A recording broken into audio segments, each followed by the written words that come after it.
here.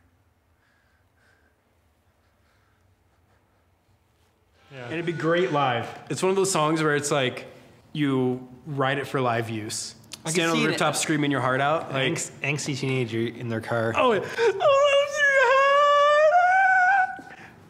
This song is Mom and Dad don't get me. It's not a phase. No one understands me. It's who I am.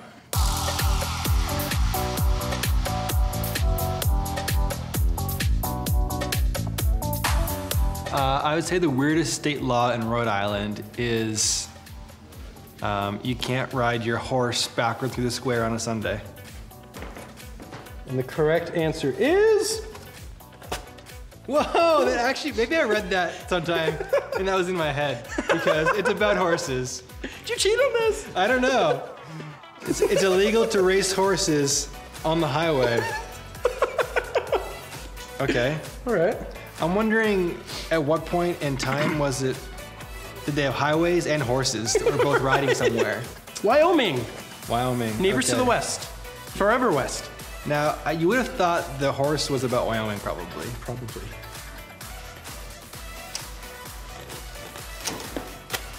I assume it's illegal to use a firearm to fish.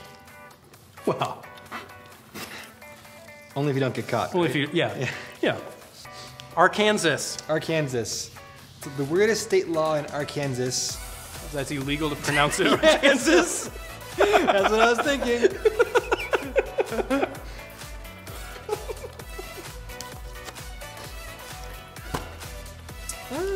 It's illegal to honk a car horn at a sandwich shop after 9 p.m. Soup shops. Fair game though. Burger joints, go for it. Pizza? Yeah. All day long. Sandwich shops? No bueno. No good.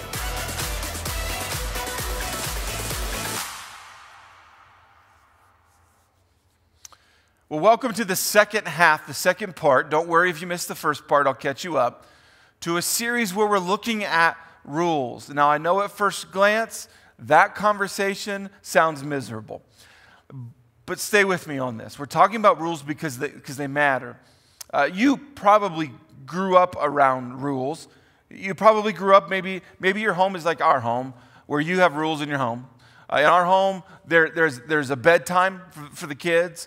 There's rules even about devices, and curfews. They have to park them at night, and they can't be in their rooms, and all those kinds of things. And in our house, you have to tell the truth, always the truth, the whole truth. That's a rule. Maybe you got a job, and there's rules of the job, like certain amount of vacation days you are allowed to have.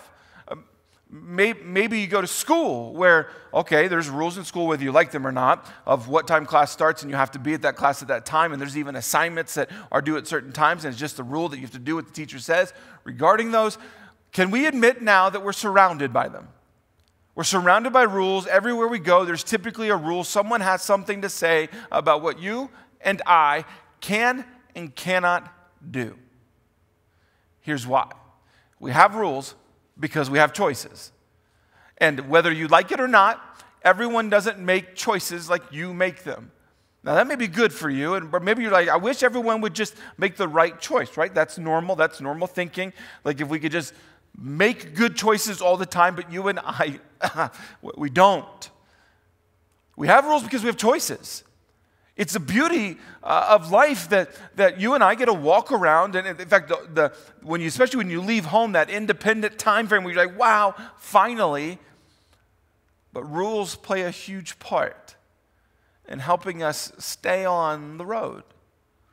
But there's an even deeper meaning. Even if we reworded this just a little bit, I would say we can go to even a deeper meaning behind this. We need rules because we have a will of our own. I know you may think that you don't love rules, or maybe you wrestle with something, but I think we can admit that we all have this will of our own. We all have this craving, good or bad, that as we go through life, as we start a relationship, as we live in a relationship, we start a home, we go to school, we do work, we do all kinds of things, that we have a will of our own. We have these things where we're like, you know what? Here's what I want.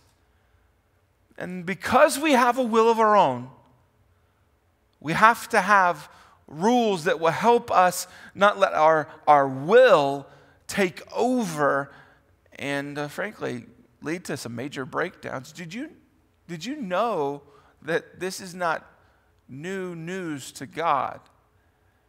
That this whole battle, this whole struggle with what choice am I going to make, and when maybe you make a bad choice and you regret it, you're like, I just went after this.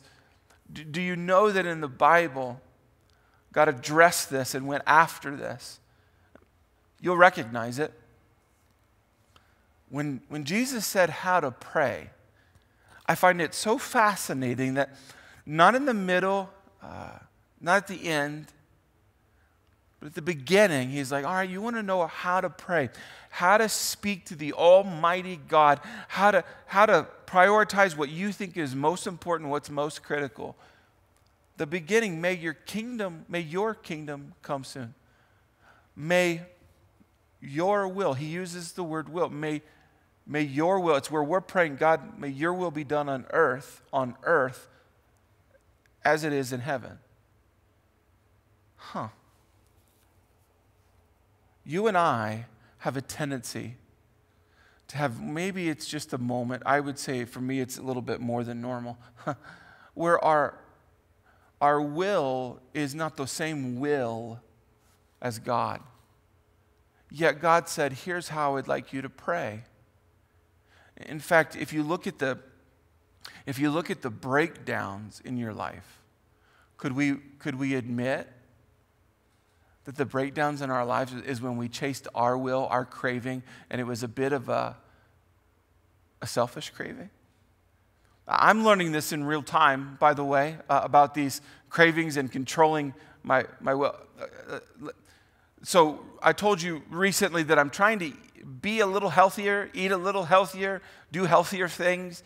And I'm having a buddy help me do this. And if my buddy did what a lot of people do that are so mean and hateful. He said, here's what I want you to do. I want you to write down for a few days what you eat. Now, at first you're thinking, well, that's not going to go well. But my personality, maybe you're the same one, that if you're going to start writing down what you eat, you're immediately going to start eating better. Just by default. You're going to be like, oh, I'm not putting that on this piece of paper. And I don't like to lie, I don't lie. And so I just immediately started eating better. And so the morning started, I had breakfast, I wrote it down, I was proud of myself. Then the rest of the day kind of unfolded and I was doing really well. I was drinking lots of water. Lunch came, I had a salad come on, and things were going. I wrote it down, I was proud to write it down. Then the rest of the day came and I had dinner and ate healthy dinner. And I was like, this is awesome. The first day I owned it. In fact, I kind of wanted to take a picture and post it online, but hey, look what I just did all day long. I ate really nice and healthy.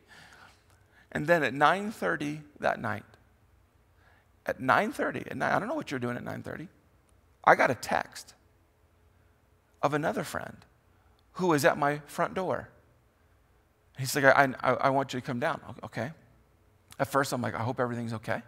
I go down the front door, opened up the door, and there my friend has in his hands a dessert from the Alpine Inn in Hill City. Specifically, my favorite dessert, the Napoleon from Alpine Inn. It is glorious, it is amazing, and it now is a temptation. You ever had that? Where you were doing well, and not by your own choosing, some good-natured person's like, hey, let's do this. And here's what I did, if you're wondering. I controlled my will. I took it and I quickly put it into the fridge.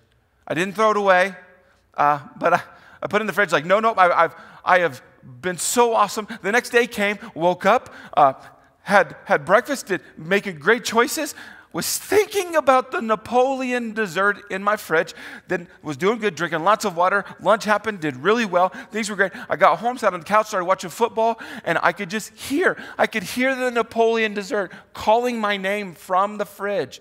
I didn't know desserts could speak, but they were speaking. It was amazing. I had been doing so well. And then I went and got and I ate it. I ate it so fast, I don't remember eating it. Do you ever have, it was just gone. And I regretted it. Perhaps you've been there too, where you started the day going, you know what? I know I've got choices today, and I'm going to make the best choices. I'm going to make good choices. I'm going to take my will, and I'm going to keep it in control. And then maybe you're like me, where there was a moment that you gave in. I think this leads us to, in the rule conversation, why do we have rules? What in the world's going on? Like, why are there so many rules, or are there so many rules? What rules do we follow?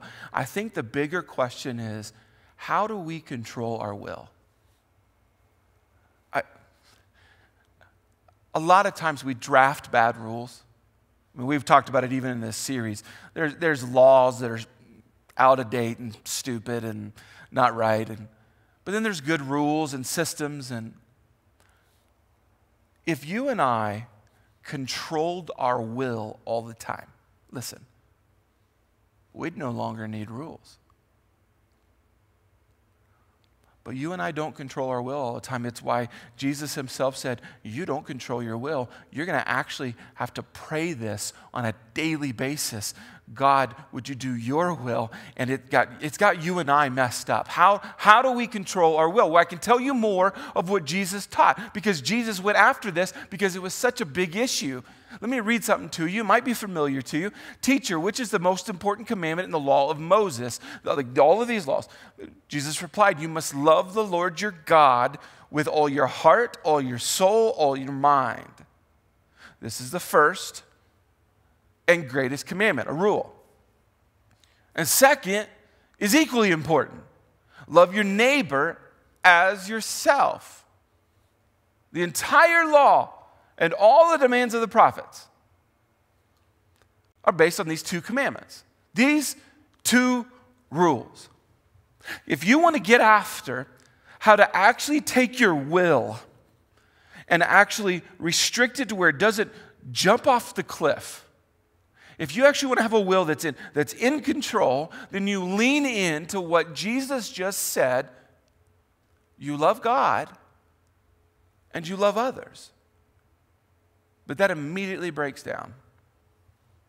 Because the person next to you is likely going to say, well, I got my own version of how I love God and love others, and then you have your own version. It breaks down. I'm not confident. I am not confident that you and I actually know how to truly love God and to love others and to actually expect and want the will of God over our own will. I'm not sure we know how to do it. I think we've been taught to do it. We don't know how, and I can show you how to do it. It's based on what I just read to you. I don't know if you caught the order, but the order was God first. In essence, God is the boss. I don't know if you've ever had a boss, good or bad, but if you catch this, there's an order and there's a pattern and there's a reason that you and I read one thing first and we read another thing second. And there's a reason that when Jesus said how to pray that God's will be done first, that love God with everything you've got first. First is a big deal. God is the boss. However, if you're your own boss, that leads you down a lifestyle of not restricting your will. That's why this is so critical. If you actually want to have self-control, then you've got to lean in and recognize God is the boss. He said this all over the place. Let me bring you to a place that says that some of them was blatant. But seek first. There's the first stuff. But seek first His kingdom and His righteousness. When you wake up in the morning, what do you go after first? As you go through the day and people talk to you and you interact with people, you go to school, work, whatever, and whose agenda are you going after first? It says God's the boss, so go after His first. That however you operate with forgiveness, with love, with care, with generosity, however you have on mission, whatever your purpose is and your priorities, is you lean. God is the boss. God is first. And all these things will be given to you as well. Therefore, do not worry about tomorrow. See, many of us are worried about tomorrow because we're pursuing our own agenda, leading on our own. For tomorrow will worry about itself. Each day has enough trouble of its own. We should all say, yes, definitely, that's true. But God is saying, if you want to control your will, you need to recognize who is boss in your life. This is a maturity conversation. Because someone's like, well, I'm the boss. Well, I understand that, and I remember when we were supposed to kind of wrestle that out of our lives. It's the stages of maturity. Let me show you stages of maturity. Great philosophers have put this together. I reworded it to fit our terms because we're just fun. Stages of maturity, you aren't the best boss. You aren't. You're supposed to learn this from 0 to 5 years old. Parents, this is what you're supposed to be teaching your 0 to 5-year-old. That they aren't the boss, you are. In fact, if you're a parent and you let your 0 to 5-year-old be the boss of the home, that's why you have major problems. But that's the stage one. That's stage one. Recognizing who the true boss is and you're not the best boss. Stage two, if you're going to grow up a little bit beyond that, you're like, I'm going to grow up even more than that. You have rules. Once you know who the boss is, there are rules to be followed. Guardrails. Some of you would call them restrictions. Yay! But that's not the final stage. Self-control rather than rules. That's the goal. Where the rules are no longer necessary to hold over your head because you have ruled your will, you have self-control. Let me show you this in the sense of parenting. 0 to 5 years old, you aren't the best boss. Make sure that. But then you got to give your kids rules. And I'll tell you this, if you let your kid be the boss in your home and you let them establish rules, then as soon as you let them out of your house, they will collapse. That's how it works. It's not some outlandish, don't understand kind of principle of how to parent, but this isn't just parenting, this is you and I. This is you and I as we grow up, as we mature. And you see how pivotal stage one is. You aren't the best boss. That's why I will tell you, if you struggle with every day just collapsing and falling into stuff where you're like, I said I wasn't going to do that, but now I'm doing that, then that means that you are still living as your own boss. You're still living as though you are the best person to make all the right decisions. And I would tell you that God says you and I need to consider Him to be the best boss. Where have you been on this? Just think for a second. When you live through your day, your agenda or God's agenda? God would say, step one, love God with everything you have. In other words, let Him be the boss of your life. But you remember there were two parts, and I think we in order to have true self-control, in order to make sure that our will is not dominating, it's not just actually, as Jesus Himself said, loving God. It's loving others, which I would say it means you do good for others. You do good for others. You love other people genuinely. You actually lean in and you're going, how I take care of other people, how I invest in other people, you should understand dramatically impacts your level of self-control. There are places in the Bible that talk about how you and I ought to do good for others. And in fact, right now, and I'm going to be sensitive with this, right now when you and I talk about doing good for others, there's a mess of this going on. And when I say a mess, I use that word on purpose. There's a mess. Because many of us are doing it randomly, and many of us are doing it in a very broken way. I don't think any of us disagree. Let me give you some foundation from the Bible. For you have been called to live in freedom, which that sounds like the absence of rules, not necessarily, my brothers and sisters, but don't use your freedom to satisfy your sinful nature, all of your cravings, the cravings that lead you away from God. Don't use your freedom to just do whatever you want, whenever you want, however you feel like doing it. Instead, use your freedom. How to use your freedom? To serve one another in love. That's like, okay, that's obvious and that's amazing. But many of us are not doing this. Many of us are not thinking about how to care for others, how to use our freedom to love another person. We have actually stopped doing good. Now, not in our mind. In our mind, we're going, oh, I'll do good. Whenever I see a need to do that, I'll do that. But you don't. And many of us have literally stopped doing good. And you know what happens when you do that?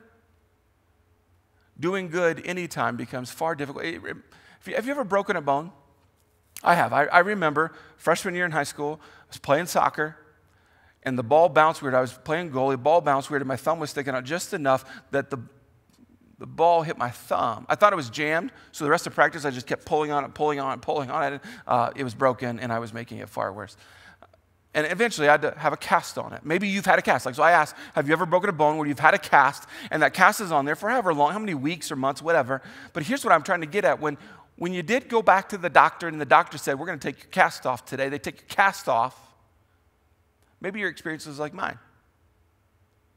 The cast got removed. I got my hand. He's like, move your thumb.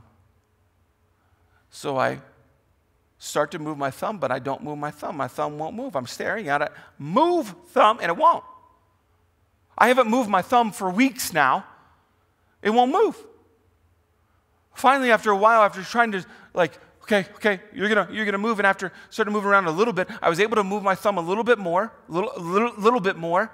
As the day went on and the weeks went on, I got more movement back, and and about a month later, I was able to usually use my thumb like normal. If you stop doing good,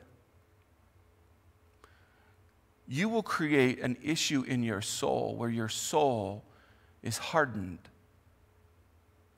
where your desires and cravings to help anyone else will actually start to fade. You, movement-wise, helping others, you'll just stop. And to start again is far more painful and difficult. But there's even something worse. In fact, how you love others is directly linked to how well you love God. They're intertwined. Let me show you something. And he will answer, I tell you the truth, when you refuse to help the least of these,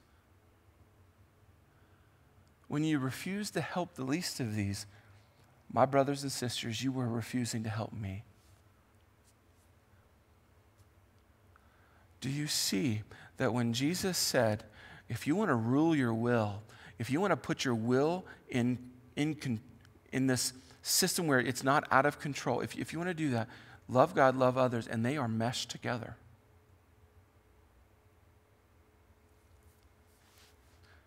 I'm not sure we're great at this. See, many of us, we'll do something good for a moment. Maybe you've been a part of Love Week. Yay! Love Week. Maybe you served a meal at the mission one time. But it's been a while. Maybe you used to serve in the kids' ministry. Or maybe you used to lead a small group for the teenagers. Maybe you used to hold a door open. And there's a lot of used tos. So let's teach about this. To be good at doing good, we must be consistent. You know this. You and I crave consistent. You and I actually want this so desperately. We want consistent spouses. Come on. All of us want, if you're married, you're like, okay, I just want my spouse to be consistent. You want consistent. If you're a teacher, you want the students to be consistent. If you work anywhere, you want your boss to be consistent. You want consistency in friendships. Consistency is what you and I expect, almost demand. We want it so badly, but we see so little of it. I think we have become a culture of just moments where it's just one time and then far removed, and we aren't good at doing good. How do you get good at doing good? Because it's work. You know, consistency is difficult. Let me show you something. have nothing to do with godless myths and old wives' tales. Rather, train yourself to be godly. Train yourself to be godly. I find this so significant. That means being godly, loving God and loving others requires training. Training. You're not just all of a sudden going, I'm amazing at this. Because all of us, we decide, I'm going to love God and love others, and then we fall on our face. Training at the beginning is awkward and hilarious to watch and painful. For physical training is of some value, but godliness, loving God and loving others, has value for all things, holding promise for both the present life and the life to come. Train yourself. Train yourself. What I would tell you, many of us are like, I am. No, you're just trying. And there is a difference between trying and training. There is. And many of us are like, I'm trying to love God. I'm trying to love other people, to do good for them. And we're trying. And there's a difference between trying and training. Let me tell you about a conversation I had with our oldest, Hayden. Hayden, since he was a young kid, has always had a beat in his head. He's always, whether we be in a car, he's just tapping on the side of the car. Always, and he showed interest at times. He's like, I'd like to play the drums. We're like, okay, that sounds fun. So Hayden would kind of mess around a little bit on the drum set at the church, and then we said, well, we'll pay for a lesson for you to kind of experiment with drums.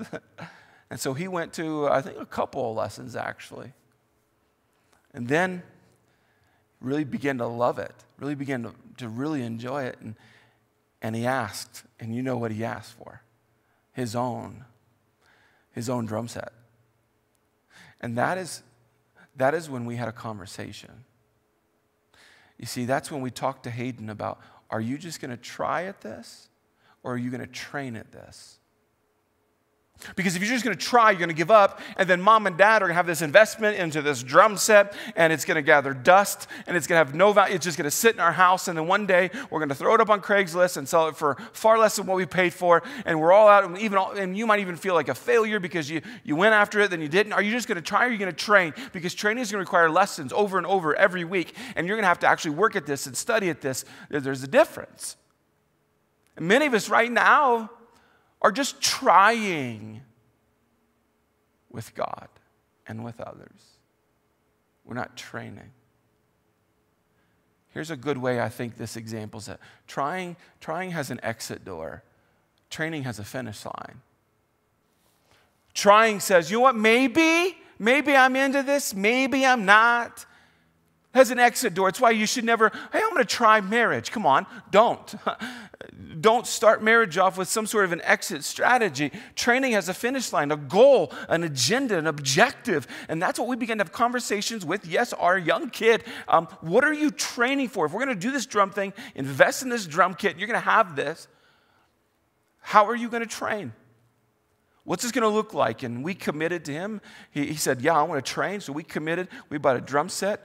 We paid for drum lessons, but there was even more than, there was a goal, there was a finish line. I said, all right, buddy, I love you very much. I'm all for you. We're going to be champions for you to accomplish this with drums. But what are your goals? He's like, oh, I don't know what my goals are. I was like, that's fine. Let's work on them together. And he eventually, he said, well, Dad, I'd like to be on a worship band of some sort, maybe for a youth group or the church someday. What if I trained to be good enough to play drums as a part of worship for the youth group? I said, that's a great goal. And so we worked towards that goal. He worked harder than we worked. And he trained and trained and trained and trained. And now, on a regular basis, he plays drums for worship for the student ministry. Trying and training are not the same thing. If you try, you're going to give up. And it's going to become about you again. But training has a goal. I like what a Navy SEAL said. I mean, it's Navy SEALs. Come on. I mean, they're intense. The more you sweat in training, the less you bleed in combat, right? We know this. What if this has to do more with life than war? You know those moments in life where you found yourself bleeding, you were at rock bottom, you made choices on your own, you followed your own will, you went your own way, and you found yourself at rock bottom in a broken relationship, and you created the break or you created the wound, and you find yourself going, what in the world? I can't believe I got here. What if you could have avoided some unnecessary pain in life if you had trained instead of tried? Training. I wonder if you're interested in what training looks like. You know, in some facets, training, if you're going to, I'm going to train to love God, to give Him my whole heart. Some facets of the training are, yes, read your Bible, pray, talk to Him as often as you can, like really make choices daily for Him, and that's a part of the training. But don't forget how linked these are, that to love God, you love others, and loving others is loving God, and how that all works. So how do you begin to train? Don't forget the do good part. Here's what Philippians says. Do nothing out of selfish ambition or vain conceit. Rather, in humility, value others above yourselves, not looking to your own interests, but each of you to the interest of the others. Here's what I would say. This is training. That when you wake up, if you consider the interest of others, of other people, of God, and you begin to with action points, if you're saying, how am I going to do that? How am I going to treat them? How am I going to talk to them? How am I going to be generous to them? How am I going to invest my time in their lives? How am I going to look into the interest of others? That's training. And just make a quick point here. To begin training indicates that you aren't fully trained. I know it's like, duh, but to begin training, to be in training, means you are not fully trained at 100%, meaning do not say, well, I don't know what I need to know. I got to wait. I got to pause. I got to go like work out for a long time before I can start to work out. No, training is you just step in. The first day of training is deciding to train, it's deciding to do good. Maybe for you, today's the day. I can tell you stories of people right now who are doing good, who are in the midst of training. One person, a volunteer in the kids ministry, they were working with the kids, 4th and 5th graders to be specific, and they're having conversations. And in the midst of their conversations at just a regular service, one of the students said, "Hey, I've never read the Bible before." And then that prompted some other questions about the Bible. Where did it come from? And the leader there was able to facilitate this great conversation amongst 4th and 5th graders about where the Bible came from and how important it was. And it's okay if you've never read the Bible before. We could start today, and here's some places to start. And they had a great conversation. The only way that conversation happens is by that volunteer saying, you know what, I'm going to take care of and pay attention to the interest of others. That volunteer is not just there for that kid. They're there for the parents of that kid. They're there for the next generation that will rise up and one day lead all over the place.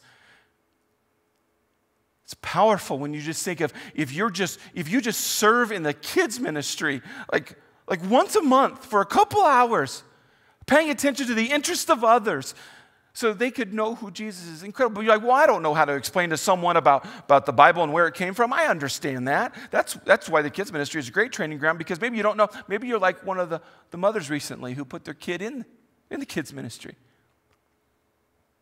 but then learned that we need more folks to help serve in there. And it's like, oh, I didn't know you needed more. I don't know what to do or how to do it really, but if you'll help me, I'll be a part of the kids ministry. And that mom who's got a lot of things to do, decides, so, I'm gonna pay attention not just the interest of my own kid, but other kids. Training begins by doing something. It's beautiful if you look at it. Life doesn't have to be complicated, full of tons and tons and tons and tons and tons and tons of rules. There are to love God and love others. And let me remind you of exactly how it goes. God is the boss. Do good for others. The rules don't have to be complicated. God is the boss. And spend your day and your night and every opportunity you have doing good for other people. And when should you start? Today. Let me pray for you. God, thank you for these moments where that big book called the Bible can be simplified in saying we're supposed to love you and love the people around us and the people all over this globe. And when we love the people, we in turn are loving you. God, thanks for the short list of rules. Lord, would you, in essence, bump all of us out of our normal routines and make us aware of the people around us. God, make us attuned to what people need and how valuable they are. God, we commit to you, on behalf of the church, on behalf of this group called Fountain Springs, that with all of our heart, mind, and soul, we are going to begin training. Lord, help us know areas that we should do good in, and help us to show people who you are. Thank you for the opportunity. Thank you for this wisdom. Thank you for loving us. We love you too. We pray this in Jesus' name. Amen.